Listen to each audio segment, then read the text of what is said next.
شریف منم، نه عمران خان منم، نه زرداری منم، نه مولانا منم، او نه په ایمان کې یو کس منم.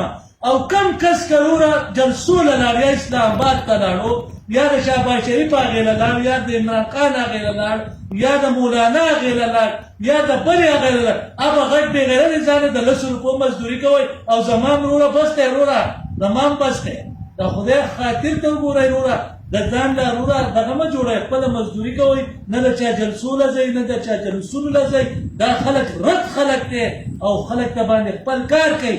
تو په شګو کې ولاړې، په دوړو کې به ولاړې، په ګرمۍ کې به ولاړې، دې به ځان ته وروره ښه وروره په کمپیوټر له پاسه اے سي لګولی، خان به راشي تقریر له، ښه ښکلی تقریر به وکړي او وروره بیا به لاړ شي وروره په 5 سټار هوټل کې به ډوډۍ وخوري او په تا باندې به چول هم نه خورئ.